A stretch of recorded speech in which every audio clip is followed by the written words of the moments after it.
Šiandien mes svarstom labai svarbų įstatymo projektą, kuris turės didelės reikšmės mūsų visuomeniai. Šito įstatymo projektos tikslai skamba labai gražiai - kovoti su dezinformacija, su neapykanta, su neteisėtu turiniu. Skamba labai gražiai.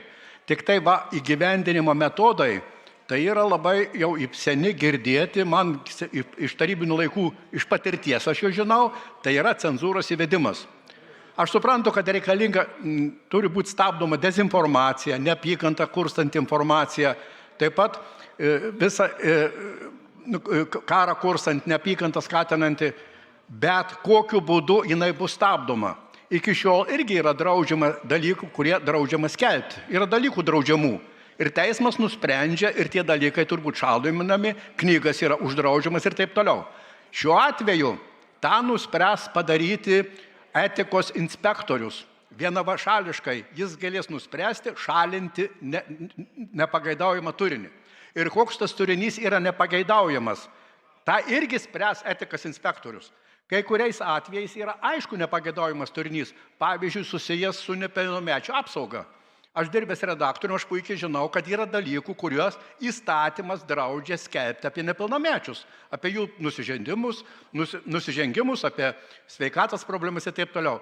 Bet kas nuspręs, kur yra dezinformacija ar ne, pavyzdžiui, jeigu aš pasakysiu, kad yra tik tai dvi lytis, kas spręs?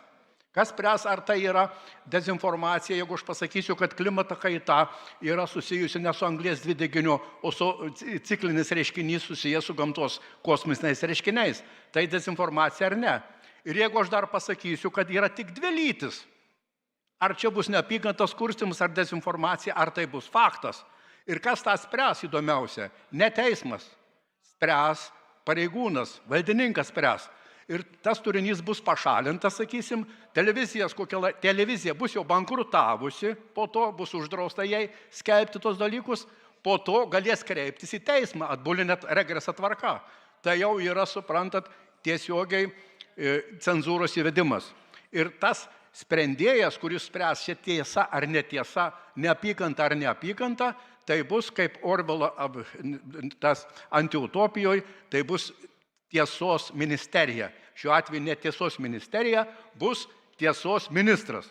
Todėl aš frakcijos vardu sakau Nemuno aušros, mes esam prieš tiesos ministeriją, prieš tiesos ministrus ir prieš bet kokią cenzūros įvedimą. Ačiū.